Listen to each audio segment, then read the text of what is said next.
샬롬, 안녕하세요. 오늘은 삼위일체에 대해서 강의를 갖도록 하겠습니다. 여러분, 삼위일체에 대해서 아십니까? 아신다 하는 분도 계시고 잘 모르겠습니다 하시는 분도 계실 겁니다. 기독교를 오랫동안 믿는 분들, 그 신자분들 중에서도 이 삼위일체 교리에 대해서 명확하게 설명할 수 있는 분은 거의 없을 것입니다. 그냥 믿는다, 그냥 교회에서 믿으라고 하니까 믿는다, 이렇게만 대부분들 알고 있을 거예요.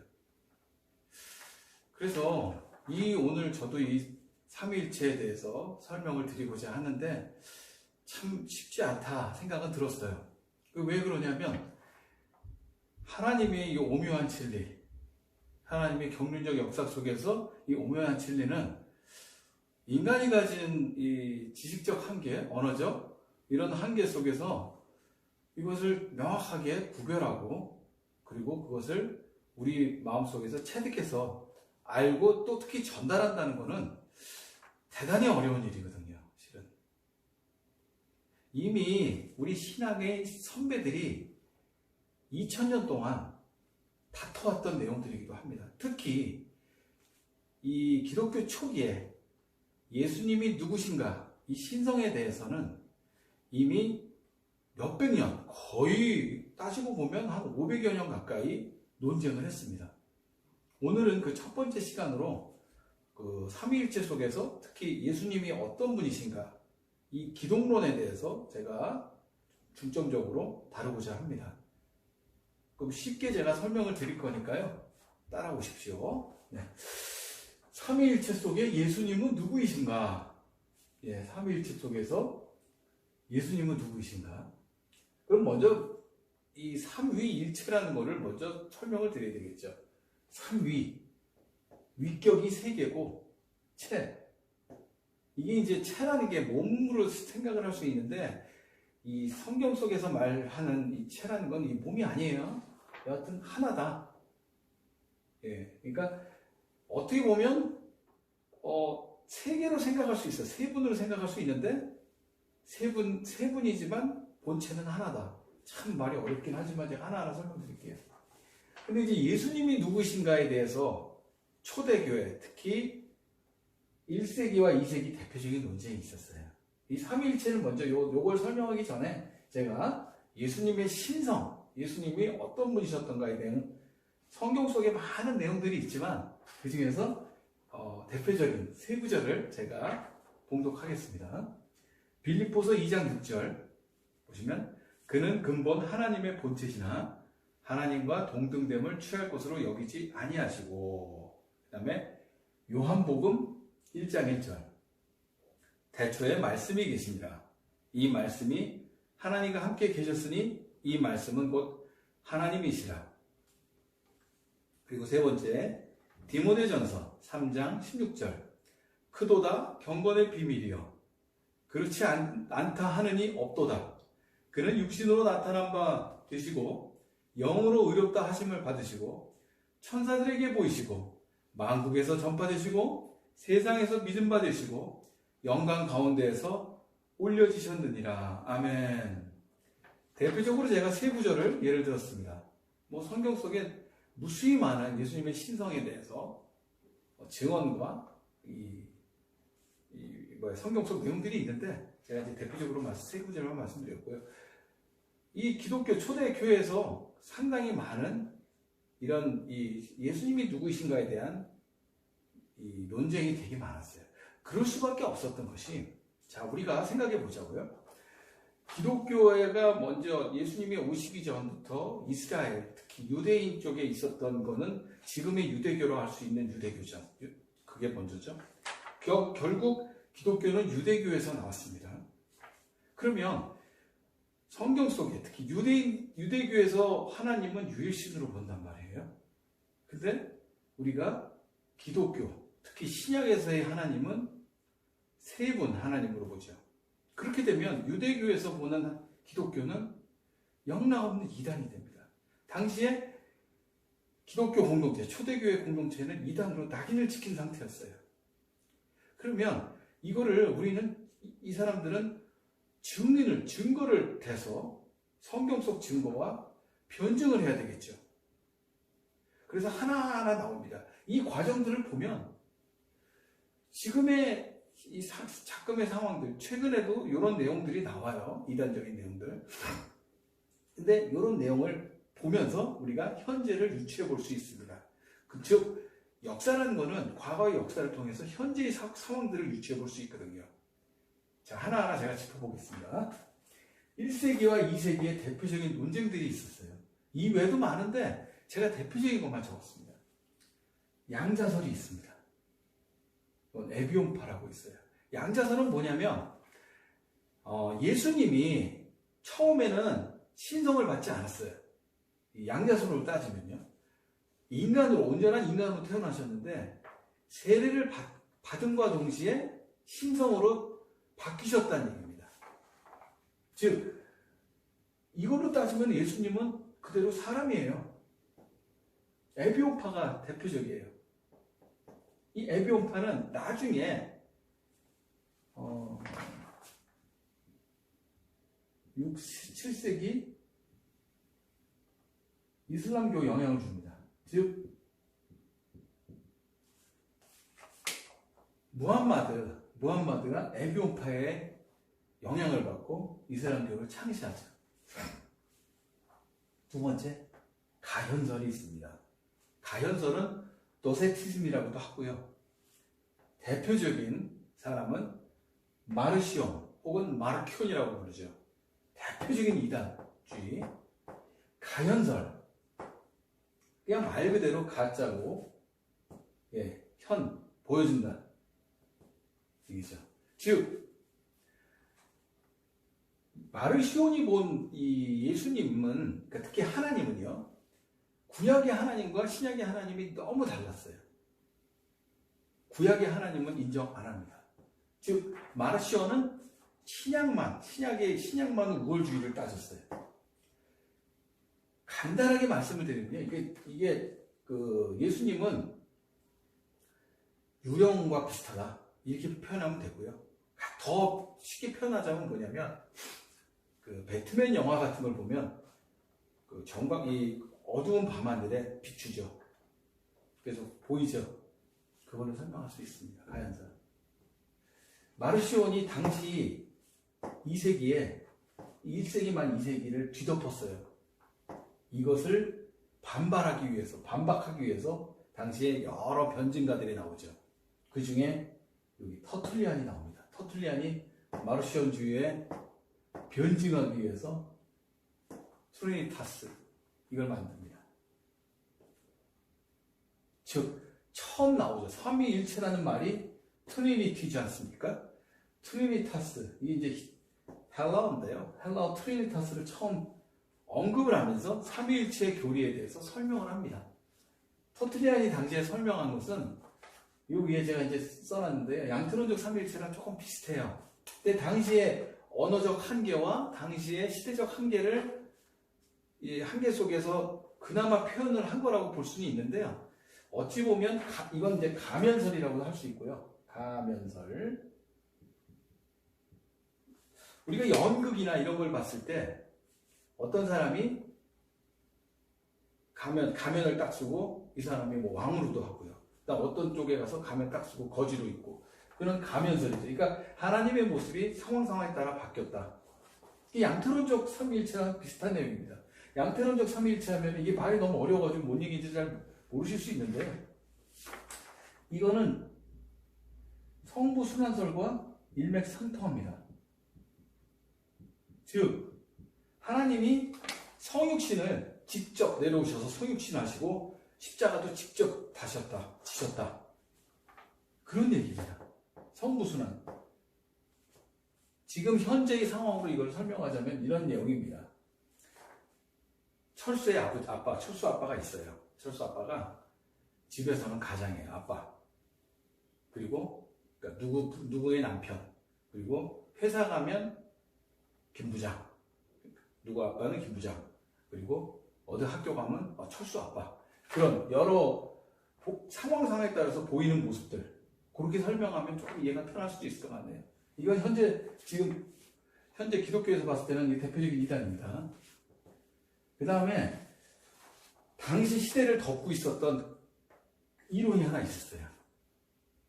왜냐하면 당시 시대가 로마 시대였지만 로마 시대는 어떻게 보면 로마는 무력으로 유럽을 통일했지만 실제로는 로마의 문화나 고급 문화나 모든 이 학식적인 것들은 그리스, 즉 헬라, 당시를 그래서 그레코 로만이라고 하는데요.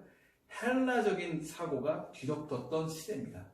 헬라적인 사고의 대표적인 게 영지주의입니다. 영지주의는 지식이라고 하는 그노시스를 토대로 하고요. 이 지식 암이 결국 구원이라는 얘기죠. 즉 우리가 기독교에서 얘기하는 구원, 믿음으로 인해서 구원받는 이런 거하고는 전혀 상황이 어울리지 않는, 이거는 이제 신플라톤주의가 영향을 줬어요. 신플라톤주의.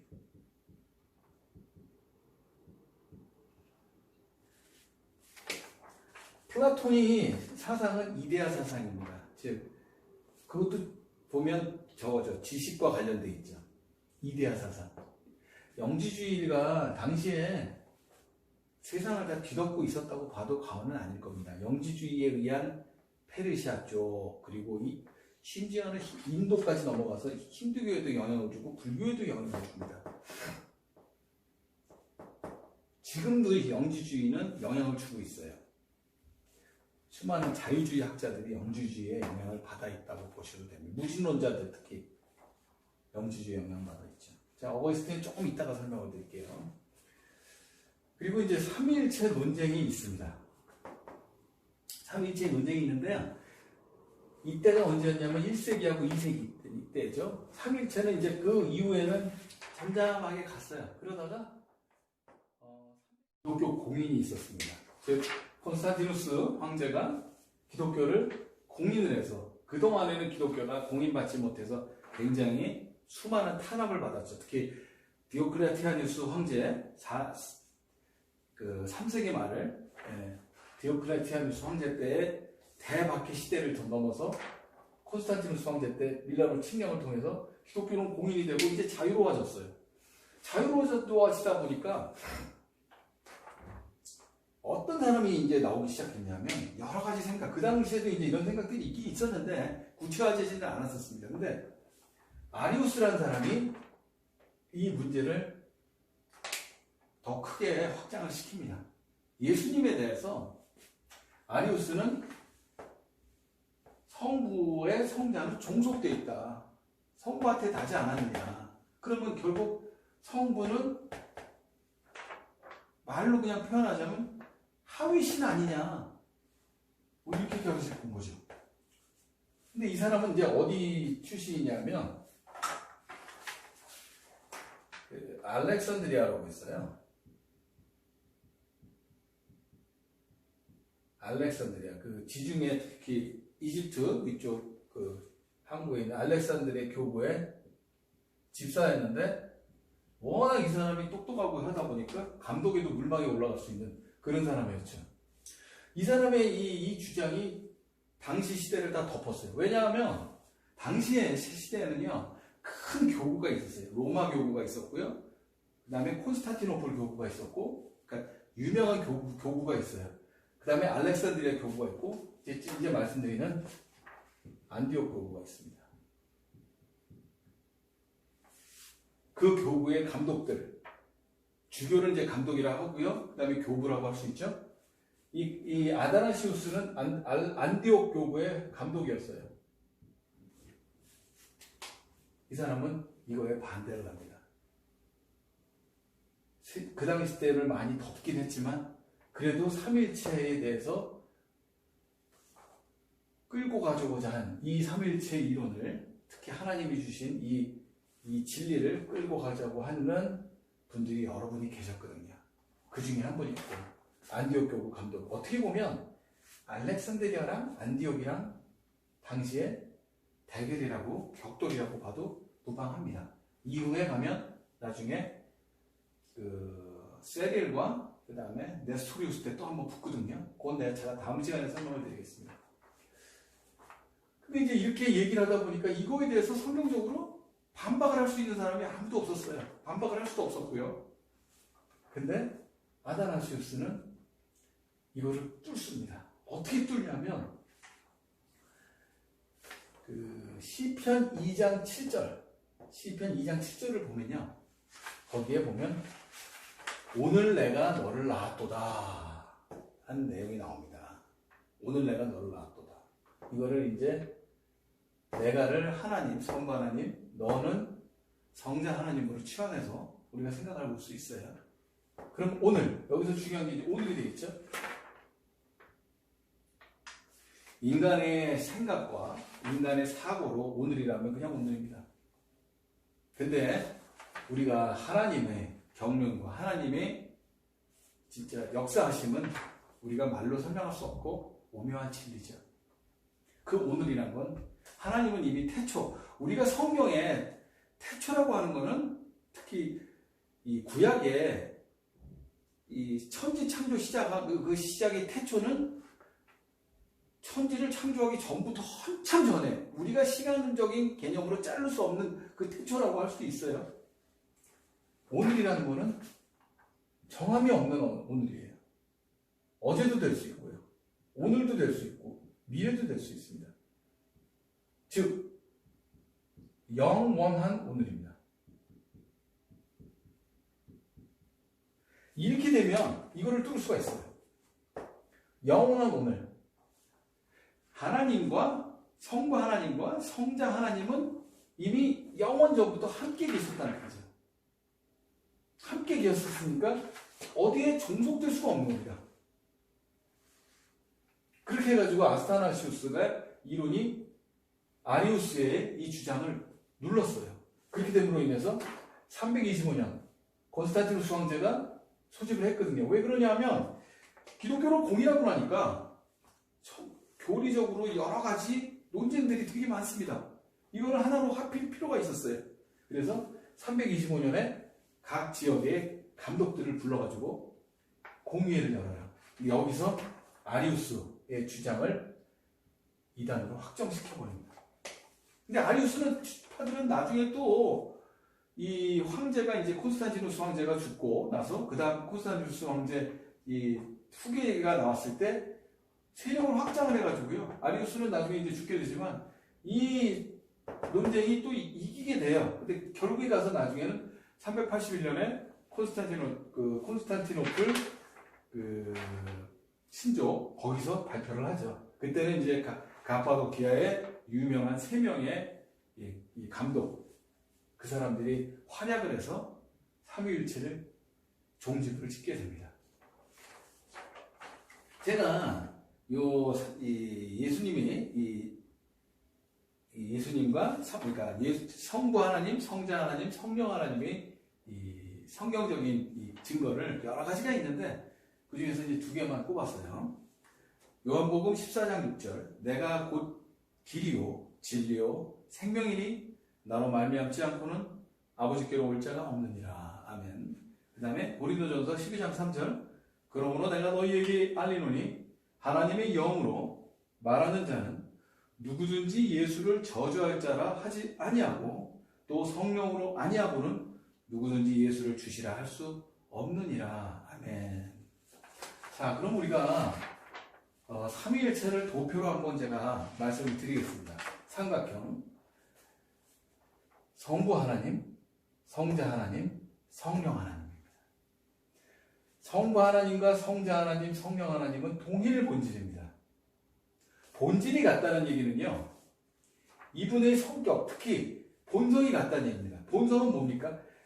우리 하나님의 본성이 특히 어떤 게 있냐면 공유적 특성과 비공유적 특성이 있어요. 비공유적 특성은 하나님만 절대적으로 갖고 계신 것. 절대적으로. 무엇이 있죠? 천지전능성이 있고요. 그 다음에 영원성, 그 다음에 편재성이라는 게 있어요. 편재성이란 뭐냐면 어느 곳에도 계시죠. 자, 성부 하나님 어느 곳에도 계시고요. 성자 하나님도 계시고 성령 하나님 계십니다. 즉 동일 본질, 본성은 동일해요. 그리고 위격, 세 분의 위격은 세 분이 다르죠. 성부 하나님, 성자 하나님, 성령 하나님은 같이 있지만 성질은 다르다는 얘기입니다. 여기서 제가 하나 설명드릴 게 있는 게, 기독론에서 성자 하나님은요, 온전한 인간이시면서 또 온전한 하나님이십니다. 이게 우리가 물질 세계로 생각을 해서 자꾸 그런 우리의 사람의, 인간의 단순한 생각으로만, 인간의 그냥 머릿속에 있는 생각으로만 이걸 가둬놔서, 아, 그러면 어떤 물질이 있으면 물질에서 이렇게 서로 섞여서 성분이 어떻게 되나, 이렇게 생각을 하는데, 그게 아니고 성자 하나님, 온전한 인간이시면서 100% 온전한 하나님이세요. 이렇게 제가 말씀을 오늘 마무리 짓고요. 삼위일체에 대해서는 특히 요한 1서 5장 1절에서 8절을 주의 깊게 봐야 됩니다. 요한 1서 5장 1절에서 8절 내용을 보면 요 내용을 명확하게 우리가 묵상을 해서 알 수 있고요. 정확하게 알 수 있습니다. 제가 한번 읽어보겠습니다. 예수께서 그리스도이심을 믿는 자마다 하나님께로부터 난 자니, 또한 낳으신 이를 사랑하는 자마다 그에게서 난 자를 사랑하느니라. 우리가 하나님을 사랑하고 그의 계명들을 지킬 때 이로써 우리가 하나님의 자녀를 사랑하는 줄 아느니라. 하나님을 사랑하는 것은 이것이니 우리가 그의 계명들을 지키는 것이라. 그의 계명들은 무거운 것이 아니로다. 무릇 하나님께로부터 난 자마다 세상을 이기느니라. 세상을 이기는 승리는 이것이니 우리의 믿음이니라. 예수께서 하나님의 아들이심을 믿는 자가 아니면 세상을 이기는 자가 누구냐? 이는 물과 피로 임하신 이시니 곧 예수 그리스도시라. 물로만 아니요 물과 피로 임하셨고 증언하는 이는 성령이시니 성령은 진리니라. 증언하는 이가 셋이니 성령과 물과 피라. 또한 이 셋은 합하여 하나이시라. 아멘. 요한일서의 이 내용을 갖고 우리가 삼위일체 교리를 설명할 수 있습니다. 제가 아까 설명을 중간에 끊었는데요. 어거스틴에 대해서 말씀드릴게요. 성 어거스틴은 조금 시대가 다릅니다. 어거스틴은 이제 5세기 사람이죠. 이런 논쟁들이 다 거쳤어요. 나중에 이제 칼케돈 신조를 통해서 예수님의 신성은 완벽하게 회복이 됩니다. 그리고 나서 어거스틴은 본인의 삼위일체에 대해서 주장을 합니다. 비교적 명확하게 설명을 해요. 어거스틴은 삼위일체를 사랑으로 설명을 했습니다. 사랑. 그래서 성부 하나님은 사랑하는 자, 성자 하나님은 사랑받는 자, 그리고 성령은 사랑. 비교적 당시에 정말 설명하기가 되게 어려웠던 삼위일체를 간단하게, 그리고 사랑이라는 거는 사랑하면 사랑하는 자가 있고 사랑받는 자가 있어요. 그게 없으면 사랑이 성립이 안 되니까 설명을 비교적 사람들이 잘 이해할 수 있는 방향으로 설명을 했죠.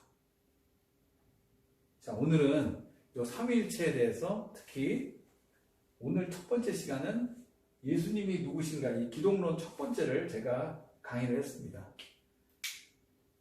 비교적 어려운 내용인데 이것을 잘 이해하셨기를 바랍니다. 그리고 이 내용을 보고 성경 속에 있는 말씀들을 여러분들 묵상하시고 보시면 더 이해하시기 쉽게 도움이 될 줄로 믿습니다. 오늘 강의 여기까지 마치겠습니다. 감사합니다. 삼위일체에 대해서 그림으로 설명을 드리고자 합니다. 그 삼위일체에 대해서 특히 그림으로나 이런 성상으로 표현한 것들은 그 예전에 이 동방종교, 특히 유럽이 기독교가 분열되었을 때 중세 시대에 이런 그림들이 많이 있습니다. 왜 그러냐면 당시에는 성경을 많이 이런 일반 사람 백성들이 읽지 못했고, 그리고 성상이나 성화로 성경 속 내용들을 많이 표현을 했기 때문에 그림으로써 설명을 많이 했었죠.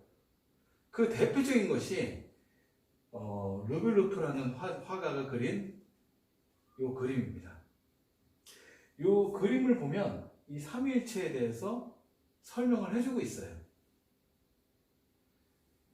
여기 똑같이 있는 이 세 분을 봤을 때 여러분은 누가 성부 하나님이시고 누가 성자 하나님이시고 누가 성령 하나님이시라고 생각되십니까? 예, 성자 하나님부터 말씀드리겠습니다. 성자 하나님은 가운데 계신 분이십니다. 성자 하나님이 가운데 계신 분이 왜 성자 하나님이시냐면 이 옷 색깔을 보면 알 수 있습니다. 이 파란색은 하늘의 색깔이고요. 이 빨간 색깔, 이 보면 파란 계통을 이 안에도 다 입고 있는데 파란색과 빨간색을 입었습니다. 파란색은 천상, 하늘을 얘기하고 이 색깔은 땅을 의미하고요. 피를 의미하는 경우도 있습니다. 그리고 또 하나 십자가를 상징하는 나무가 있어요. 그리고 또 하나가 또 있습니다. 손가락 두 개를 했죠. 손가락 두 개는 뭐냐면 인성과 신성, 100% 사람이면서 100% 하나님이신 인성과 신성 두 가지를 의미한다고 할 수 있습니다. 성자 하나님은 누구십니까? 성자 하나님은 요분이십니다. 네. 성부 하나님은 요분이세요. 성자 하나님이 바라보고 계시죠. 성경 속에 나오는 내용입니다. 나를 본 자는 하나님을 보았다. 성부 하나님 이 되시죠. 성부 하나님은 요분이시고 그렇게 되면 이제 성령 하나님은 요분이 되십니다. 예, 성부 하나님이 성령 하나님을 바라보고 계시고요. 요 성령 하나님이 되시고 이렇게 삼위일체를 설명한 그림이 있습니다. 이 성령 하나님은 왜 또 여기를 바라보고 계시죠? 요게 양고기입니다. 양고기. 즉 성령 하나님은 두 분을 중재하시고 연결해 주시는 분이십니다. 즉 우리 양고기는 어떻게 보면 양은 어린 양으로 묘사가 되죠. 우리 예수님의 이 보혈 피 흘리심을 그걸 기억하라는 의미가 되죠. 그래서 성령 하나님 이렇게 되겠습니다. 삼위일체를 이렇게 그림으로 표현을 하면 조금 더 쉬운 표현이 될 수도 있고요. 그리고 음악으로 만약에 표현을 하면 우리가 보통 얘기하는 화음이 있어요. 도미솔 하는 화음. 이 화음이 어떻게 보면 삼위일체를 한 가지로 쫙 소리를 한꺼번에 냈을 때 그 음이 그렇다고 해가지고 중간 음이 나오는 것도 아니고 그 속성은 그대로 있거든요. 그렇기 때문에 이 화음도 삼위일체를 설명할 수 있는 우리 인간의 표현으로 인간의 생각으로 말로 표현하기는 언어적인 표현으로는 되게 어렵지만 이런 미술이나 음악으로 삼위일체를 설명할 수 있습니다. 감사합니다.